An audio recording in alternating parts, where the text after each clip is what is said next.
Hello everyone, Jharkhand affairs में आपका स्वागत है। झारखंड अफेयर्स में हम लोग नया वीडियो लेकर के आए हैं। आज जिस किसी ने भी चैनल को सब्सक्राइब नहीं किया है, जल्द से जल्द सब्सक्राइब कर लें। आप ही के बता दो हम लोग ये वीडियो लेकर के आ पाते हैं। ये बहुत बड़ा अपडेटेड इन्फॉर्मेशन आप सभी को पता ही है कि 1932 के खतियान को झारखंड में लागू करने के लिए झारखंड सरकार के कैबिनेट ने इसको मंजूरी दे दी गई है। अब इस फैसले को अब झारखंड के स्पेशल सेशन में इसको पास कराया जाएगा और उसके बाद इसे राज्यपाल के पास भेजा जाएगा। राज्यपाल के पास भेजने के बाद इसको संविधान के भारत के संविधान के शेड्यूल 9 में रखने के लिए भारत सरकार को भेजा जाएगा। शेड्यूल 9 में तो चलिए हम लोग इस शेड्यूल 9 के बारे में हम लोग बहुत ज़्यादा नहीं जानते हैं। वो एक अलग टॉपिक हमारा आ जाएगा, तो उसमें भी भूमि के बारे में उस पर अलग पावर दिया गया है। तो हम लोग झारखंड के खतियान के बारे में थोड़ा डिटेल से जान लेते हैं। तो क्या है झारखंड के खतियान के मानिए, और झारखंड में कौन कौन से लोग अब झारखंड के स्थानीय निवासी कहलाए जाएंगे। तो झारखंड में ऐसे तो सर्वे बहुत सारे हुए हैं। तो झारखंड में 1932 से भी पहले झारखंड में सर्वे हुए हैं। 1883 में सबसे पहला सर्वे हुआ था झारखंड में। झारखंड की भूमि का सर्वे तो झारखंड और बंगाल से सटे हुए जिलों का सर्वे हुआ था। लेकिन उसके बाद 1883 के सर्वे के बाद झारखंड में पहली बार खतियान का निर्माण कब करवाया गया था? 1932 में। तो उसी आधार पर वैसे लोग जिनका नाम इस सूची में है 1932 से खतियान की सूची में, वही लोग और उनके उस सूची में से जिनके भी वंशज है, उनके सूची में जिनके भी वंशज के नाम है, उसी से वो सारे लोग अब झारखंड के स्थानीय निवासी कहलाए जाएंगे। इसी को झारखंड के कैबिनेट ने झारखंड के हेमंत सोरेन सरकार ने इसको अप्रूव कर दिया है।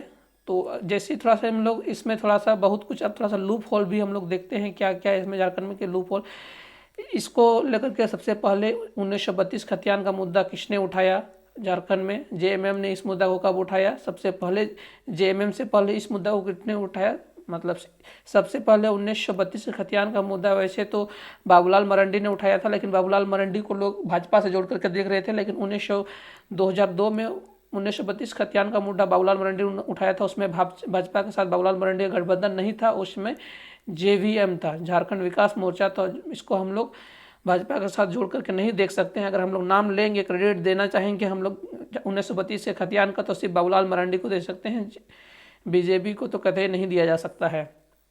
तो सबसे पहले 1932 से खतियान का मुद्दा सबसे पहले उठाया था, सबसे पहले प्रयास किया था, डिफाइन करने की कोशिश की थी बाबूलाल मरांडी ने। तो जिस किसी के भी नाम 1932 खतियान में है और उसके वंशजों का नाम 1932 से खतियान में है, वो सारे झारखंड के स्थानीय निवासी कहलाए जाएंगे। तो मान लीजिए 1932 से अब झारखंड के सरकार के पास इससे रिलेटेड बहुत सारे आंकड़े नहीं हैं और इसमें कुछ लूप होल भी हैं।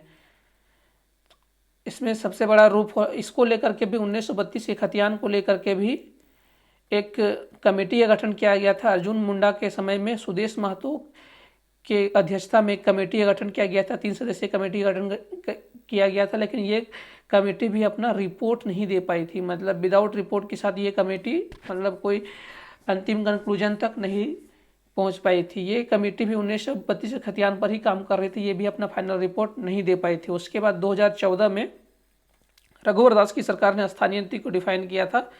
उन्होंने स्थानीय नीति को डिफाइन करने के लिए एक 1985 का कट ऑफ डेट रखा था झारखंड में। वैसे लोग जो 1985 के सर्वे के बाद में झारखंड में वैसे बहुत लंबे समय तक सर्वे हुआ है। लास्ट लेटेस्ट सर्वे अगर हम लोग देखेंगे तो वेस्ट सिंहभूम की ओर, झारखंड के वेस्ट सिंहभूम साइड, पश्चिमी सिंहभूम में 1985 से जो लोग झारखंड में रह रहे हैं, जिन्होंने झारखंड में ज़मीन लिया हुआ है और जिनके झारखंड के स्थानीय लोग जिन्होंने झारखंड में रह करके ज़मीन में बसे हुए 1985 से, और उनके उनके वंशज आने वाले वंशज उन्होंने पढ़ाई झारखंड में की हो, उनका बेटा बेटी, और उन्होंने मैट्रिक का 10-12 की पढ़ाई 1 से 10th की पढ़ाई झारखंड में की हो, तो या वो लोग स्टेट गवर्नमेंट के एम्प्लॉय हैं या झारखंड गवर्नमेंट के एम्प्लॉय हैं, उन सभी को झारखंड के स्थानीय निवासी के श्रेणी में रखा था। किनको? रघुवर दास ने इस तरह से 1985 की श्रेणी में लगभग इन्होंने 30 साल का कटअप रखा था। अगर हम लोग देखेंगे तो 30 से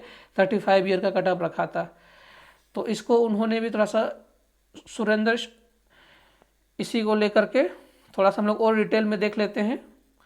सबसे पहले आपको हमने बताया था 2002 में बाबूलाल मरांडी ने इसको डिफाइन करने की कोशिश की 1900 खतियान के मुद्दे को, लेकिन इसको हम लोग कतई बीजेपी से जोड़ करके नहीं देख सकते हैं। उस समय बाबूलाल मरांडी की अपनी पार्टी थी JVM, झारखंड विकास मोर्चा। भले ही ये पार्टी अब इनके साथ मिल चुकी है, बीजेपी के साथ इनका गठबंधन है, तो इसको हम लोग नहीं जोड़ सकते हैं। इनका हम लोग नहीं जोड़ सकते हैं कि सबसे पहली बार 1932 के खतियान का मुद्दा बीजेपी ने उठाया, तो इसलिए हम लोग इसको इस डबल से नहीं जोड़ सकते हैं। इस कमेटी का रिपोर्ट सबसे पहले कमेटी इस पर किसने बनाई थी? अर्जुन मुंडा ने बनाई थी। किसके उसके हेड कौन थे, अध्यक्ष कौन थे? सुदेश महतो। लेकिन ये कमेटी रिपोर्ट नहीं दे पाई थी। उसका 2016 में स्थानीय नीति को डिफाइन किया था कि इन्होंने 2014 में इन्होंने इसको, रघुवर दास ने पहली बार स्थानीय नीति को डिफाइन करने का प्रयास किया था। 2014 में बनाया था, लेकिन 2016 से इनको लागू किया था, और 1985 के कट अपडेट को लेकर के। तो चलिए थोड़ा सा पीछे की ओर हम लोग देखते हैं कि 1932 से पहले झारखंड में कौन कौन से सर्वे हुए। सबसे पहले 1932 से पहले भी झारखंड में सबसे पहला सर्वे हुआ, आपको मैंने बताया था 1833 में। 1833 में बिहार और झारखंड के क्षेत्रों में भूमि का सर्वेक्षण किया गया था और उनकी बंदोबस्ती की गई थी। उसके बाद इसको लेकर के झारखंड में भूमि सर्वेक्षण को लेकर के अलग अलग सर्वे किए गए और उसके बाद खतियान का निर्माण कराया गया। उसी खतियान को लेकर के झारखंड में अभी स्थानीय नीति का निर्माण हो रहा है। उसके बाद अगर हम देखेंगे तो इसी बीच में भी, मतलब 1833 से लेकर के 1932 में लेकर के भी झारखंड के अलग अलग जिलों में अलग अलग तरह करके भूमि सर्वेक्षण हुए हैं, और उसको हम लोग अलग अलग तरह के सर्वे होते हैं। एक होता है कैडेस्ट्रल सर्वे, रिविजनल सर्वे, ये सब सर्वे के टाइप हैं। सर्वे के अलग अलग टाइप हैं। तो अगर हम लोग देखेंगे 1869 में खूंटी, सिमडेगा, गुमला, लोहरदगा में प्री कैडेस्ट्रल सर्वे हुआ था। उसके बाद फिर भुईहर सर्वे हुआ था। इस भूमि सर्वे का टाइप है, इसको हम लोग अलग सी चीज़ें, इसको आपको बस आप इतना सर्वे समझिए कि ये लैंड सर्वे हुआ था, लोगों का सर्वे, लैंड सर्वे किया गया था झारखंड में।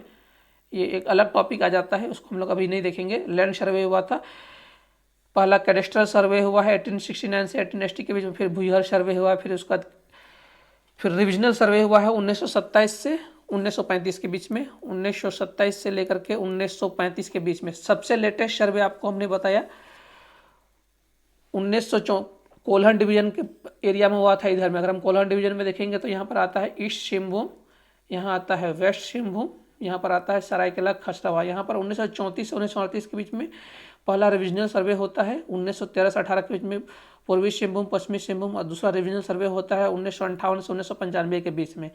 ये सब नाम आप सिर्फ समझिए कब कब हुआ है, ये सब सर्वे कब कब हुआ है, उतना ये आपको एग्जाम का पर्सपेक्टिव से नहीं, आप लॉजिक के पर्सपेक्टिव से समझिए। और सबसे लेटेस्ट सर्वे हुआ है 1981 में उत्तरी छोटा नागपुर में। ये वाला एरिया उत्तरी छोटा नागपुर, जहाँ का मुख्यालय कहाँ पर है, हजारीबाग में है, नॉर्थ छोटा नागपुर। सबसे ओल्डेस्ट सर्वे हम कहाँ कब मानेंगे, धनबाद और बोकारो उत्तरी छोटा नागपुर में, जहाँ पर रिविजनल सर्वे हुआ था। उसका रेगुलेशन एक्ट भी संथाल परगना रीजन में अलग अलग टाइम में हुआ है। 1973 में चालू किया गया था, 1910 तक चला है। संथाल परगना रीजन के सारे 6 जिलों में काम चला है। अगर हम लोग इधर गोड्डा, पाकुड़, साहेबगंज, दुमका, देवघर और जामताड़ा, संथाल परगना के सारे 6 जिलों में यहाँ पर रिविजनल सर्वे हुआ है। 1976 तक यहाँ पर रिविजनल सर्वे चला है। उसका संथाल रेगुलेशन यहाँ पर होता है ना, SNT एक्ट और CNT एक्ट की हम लोग बात करते हैं झारखंड में। आपको सभी को पता है CNT एक्ट 1949 के हम लोग बात करते हैं। संथाल परगना टिनेसी एक्ट, ये संथाल टिनेसी एक्ट 1949, और संथाल रेगुलेशन एक्ट 1886 ये सब, और संथाल सेटलमेंट रेगुलेशन एक्ट 1872, ये सब चीज़ें अलग अलग चीज़ें होती हैं झारखंड में। सेटलमेंट रेगुलेशन इस तरह के सर्वे बहुत सारे हुए हैं, तो ये सब उसको आधार बना करके, लेकिन सबसे पुराना सर्वे जिसके आधार पर झारखंड का ये खतियान को बेस बनाया गया है झारखंड के ये के लिए, झारखंड में ये करने के लिए, स्थानीय नीति को ये करने के लिए बेस बनाया गया है, तो वह है 1932 का सर्वे है। इसको सबसे पहली बार अगर हेमंत सोरेन के बाद अगर किसको पहला क्रेडिट उसके बाद अगर किसी को जाना जाएगा तो वो है हमारे बाबूलाल मरांडी को। हम लोग बीजेपी को नहीं देना चाहेंगे, लेकिन बाबूलाल मरांडी को भी इसको हम लोग क्रेडिट देना चाहेंगे, क्योंकि सबसे पहले इन्होंने ही इस मुद्दा को उठाया था। सबसे पहले बाबूलाल मरांडी ने इसको डिफाइन करने की कोशिश की थी, उसके बाद में इसको JMM ने इस मुद्दा को पिक कराया था। तो थोड़ा सा हम लोग डिफाइन में देख लेते हैं, अगर आप झारखंड का स्थायी निवासी है कि नहीं। अगर आप 1932 से खतियान में अगर आपका नाम नहीं है तो आप झारखंड का स्थानीय निवासी नहीं कहलाएंगे। मतलब साधारण सा भाषा में, अगर आपके पूर्वज झारखंड के लंबे समय से रह रहे हैं, मतलब आप झारखंड में भले 50 साल से रह रहे हैं, 50 साल से आप झारखंड में रह रहे हैं, लेकिन अगर आपके नाम 1932 से खतियान में नहीं है और आपके पूर्वजों का नाम 1932 से खतियान में नहीं है तो आप झारखंड के स्थानीय निवासी नहीं कहलाएंगे। आपको स्थानीय निवासी कहलाने के लिए 1932 से खतियान में नाम होना जरूरी है। तो देख लेते हैं थोड़ा सा इसमें क्या लूप होल है और इसमें क्या कमी है, थोड़ा सा हम लोग देख लेते हैं। मान लीजिए 1932 के टाइम में, 1932 के टाइम में रांची के एरिया में रैयत मतलब एक भूमि का टुकड़ा हम लोग बोलते हैं। रांची में 1000 रैयत था, रांची का पूरा एरिया में 1000 रैयत था, लेकिन उस रैयत का लगभग, अभी हम लोग अप्रोक्सीमेट डाटा देख लेते हैं, 1 लाख टुकड़ा हो गया रांची के सारे रैयतों का। मतलब उसको हम लोग बोलते हैं ना, एक पूर्वज होते हैं, उसके फिर 3 बेटे हो जाते हैं, उसी तरह रैयत है, फिर उसको फिर बेच दिया जाता है ज़मीन के टुकड़े को। इस तरह हर ज़मीन का टुकड़ा होते जाता है। तो उस हर ज़मीन के टुकड़ा का पहले उसमें मान लीजिए 1932 में पूरे रांची का भूमि का 1000 रैयत था, लेकिन लगभग हर रैयत का टुकड़ा होते गया, छोटा छोटा रैयत बनते गया। उसी तरह तो क्या हुआ कि 1932 के रैयत का तो डाटा है झारखंड के सरकार के पास, लेकिन जो रैयत का टुकड़ा बनते गया उसका डाटा झारखंड सरकार के पास नहीं है। तो सबसे बड़ा फॉल्ट लाइन यही है झारखंड सरकार के पास कि रैयत के टुकड़े का डाटा नहीं है, कैसे डिस्ट्रीब्यूशन हुआ, कि मतलब 1932 में तो है, लेकिन 1932 के बाद जो रैयत का टुकड़ा होते गया, इतने सारे अलग अलग भूमि को ये करके उसमें थोड़ा सा इसको कनेक्ट करने के लिए सबसे बड़ा दिक्कत होगा। और सरकार एक लूप होल, दूसरा लूप होल उन्होंने क्या किया है कि वैसे लोग जो 1932 से खतियान में नहीं हो उसकी पहचान सरकार एक ग्राम सभा के द्वारा की जाएगी। जब सरकार के पास डाटा ही नहीं है, रैयत के टुकड़े का डाटा ही नहीं है, तो सरकार पहचान कैसे करेगी इसका, उसको थोड़ा सा सरकार को एक्सप्लेन करके करना चाहिए। यहीं पर आ जाता है फ्रॉड का चांसेस।